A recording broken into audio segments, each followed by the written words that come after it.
Hey guys, today we are in one of the most romantic cities in the world, Venice, Italy. Let's go explore Venice together. We're in one of the most iconic places in all of Europe, Piazza San Marco in Venice, Italy. This place isn't just a square, it's literally where time stands still. Art, history, architecture, politics, everything that made Venice powerful is right here. So buckle up, grab a gelato, and let's time travel through this magnificent square. So, what makes St. Mark's Square so legendary? First of all, this was the political and religious center of the Republic of Venice for over 1,000 years. The Doge ruled from here. Ambassadors, merchants, and explorers from all around the world came here. It was Venice's beating heart. Here we are at the St. Mark's Clock Tower, an early Renaissance masterpiece built between 1496 and 1499. Located at the entrance to the Merceria, the tower features a remarkable astronomical clock and two bronze figures known as Moors that strike the bell every hour. The clock doesn't just tell time, it also displays the phases of the moon and the zodiac signs. It's a testament to the ingenuity of Venetian engineering and a must-see for anyone visiting St. Mark's Square. Let's talk about that golden building, St. Mark's Basilica. Built in the 11th century, this church is dripping in gold, literally. The mosaics inside cover over 8,000 square meters, and some of them were made with real gold leaf. It's a symbol of Venetian wealth and a tribute to St. Mark, whose remains are buried right here. Let's delve into Venetian cuisine with sarda in saor, a traditional dish of fried sardines marinated with onions, vinegar, raisins, and pine nuts. This sweet and sour combination dates back to the 14th century and showcases Venice's culinary history. Originally, this dish was a method of preserving fish for long voyages. Today, it's a beloved appetizer found in many Venetian restaurants. The blend of flavors is both unique and delicious. All right, let's talk masks. No, not the pandemic kind. I mean the Venetian carnival masks, baby. I walked into a small Venetian mask shop and wow, it was like stepping into a movie set. Feathers, glitter, gold, leather, everywhere. The shop owner, an old artisan with paint on his fingers, told me how each mask has a story. Some are for lovers, some for tricksters, some for royalty. And yeah, I definitely tried on like 6. Buy one as a souvenir. Or 2, or 10. Who's counting?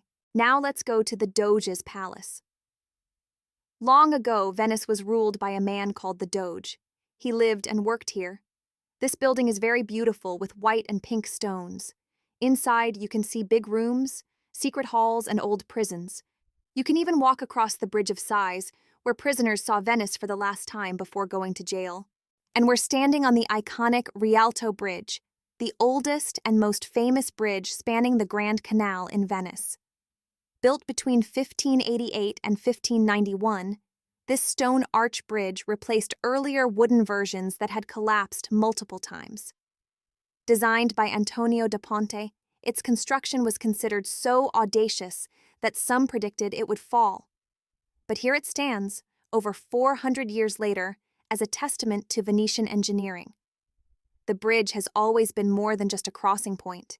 Historically, it was the commercial heart of Venice, with markets and shops bustling with activity.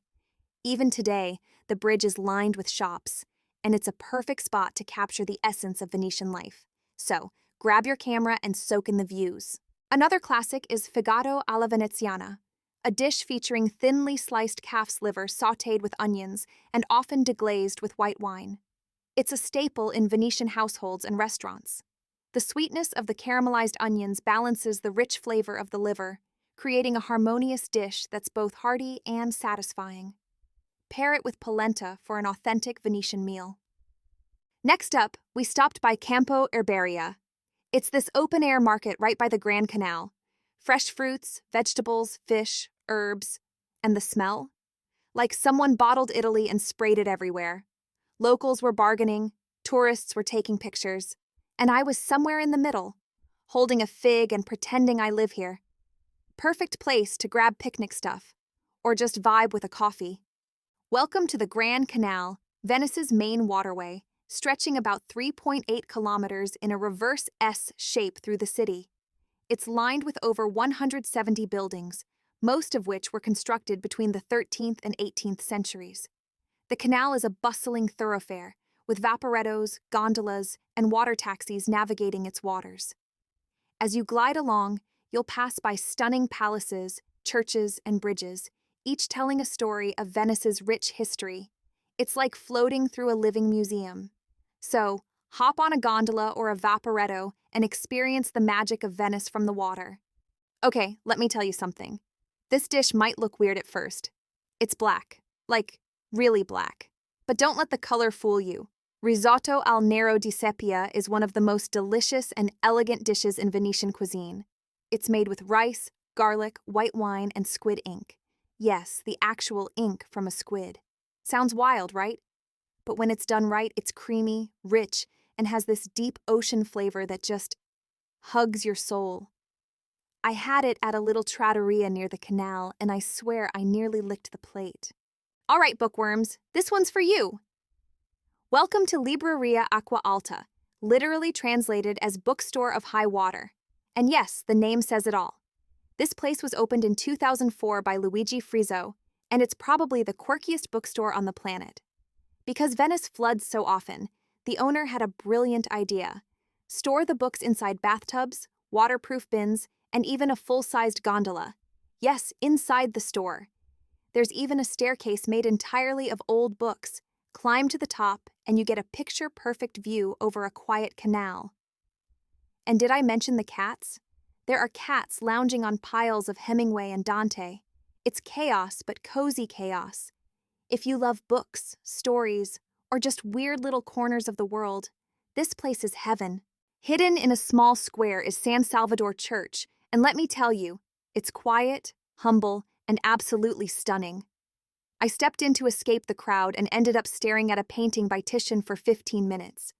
It's not as famous as San Marco, but that's the magic. You get it all to yourself.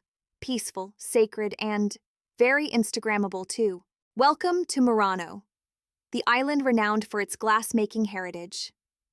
Just 1.5 kilometers north of Venice, Murano consists of 7 small islands connected by bridges. Here, you can visit glass factories and watch artisans craft intricate glass pieces using centuries-old techniques. The glassmakers of Murano were once the only ones in Europe who knew how to make mirrors. Their secrets were so valuable that they were forbidden to leave the island. Today, Murano glass is still highly prized, and watching the craftsmen at work is a mesmerizing experience. Now look up. That's the Campanile, the bell tower. It's nearly 100 meters tall and gives you a 360-degree view over Venice. It collapsed once in 1902 and was rebuilt exactly the same. Pro tip, come here at sunset, it's unreal. All right, next up, spaghetti alla Vongole, which is just a fancy way of saying spaghetti with clams. But folks, this isn't just pasta. This is Venice in a bowl. It's light, fresh, full of garlic and olive oil, and those tiny clams add this salty sea punch that makes you feel like you're dining right on a gondola. Pro tip, get a glass of chilled white wine with it. Sit by the canal, slurp some noodles, and just live your best Italian life. I did. And it was divine. Next stop, Burano, a charming island known for its brightly colored houses and intricate lacework.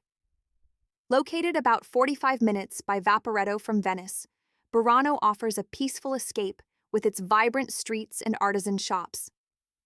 Legend has it that the fishermen painted their houses in bright colors to spot them from afar while at sea. Today, these vivid hues make Burano one of the most photogenic places in Italy. Don't forget to visit the lace museums and try some local seafood dishes. Next up is Campo Santi Giovanni e Paolo. Try saying that 5 times fast. This is one of the largest squares in Venice, and it's a total hidden gem. While everyone else is crowding San Marco, you can come here and have space to breathe, and history all around you. The massive church here, also called Santi Giovanni e Paolo, was built in the 13th century and finished around 1430. It's the burial place of 25 Venetian doges, basically the rulers of Venice.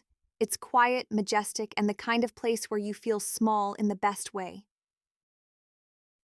Right in the square, There's also a stunning bronze equestrian statue of Bartolomeo Colleoni, a 15th century general, crafted by Verrocchio.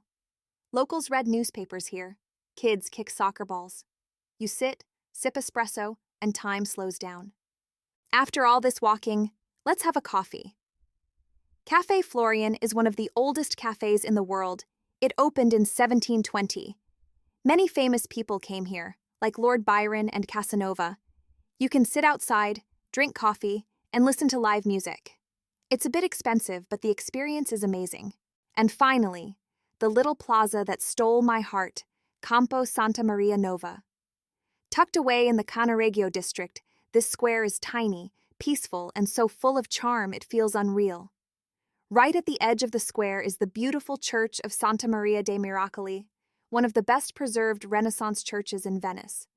The church itself is made entirely of polished marble and looks like a jewelry box from the outside. The Campo has a few benches, a quiet canal, a couple of little cafes, and, if you're lucky, no tourists in sight. I grabbed a coffee here, opened my notebook, and just exhaled. If you need a break from the buzz, this is the perfect place to recharge and just be. Imagine this: music echoing through narrow streets, masked figures gliding across canals, and costumes that look like they came straight out of the 1700s. This is Carnevale di Venezia, the Venice Carnival. It all started back in the 12th century, but the carnival as we know it peaked in the 18th.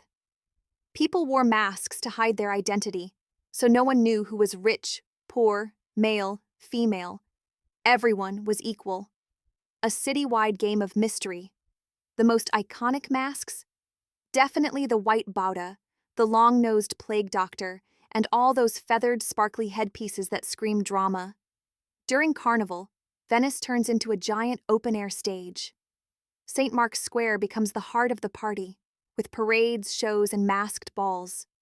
Every alley has music, every bridge has a performer. But Carnival isn't just a festival, it's like time travel. Close your eyes, and for a moment, you are the one behind the mask. Now let's wrap things up with something fizzy and fabulous: the Bellini. It was born right here in Venice at the famous Harry's Bar. It's just 2 ingredients: white peach puree and Prosecco. But oh my, it's classy. It's sweet but not too sweet, bubbly but soft. Like if a peach turned into a cloud and whispered, "You're fabulous" in Italian. I had one on a sunny afternoon and instantly felt like I was in a movie. So yes, treat yourself. Thanks for joining me on this journey. Don't forget to like, comment, and subscribe. And as always, ciao for now.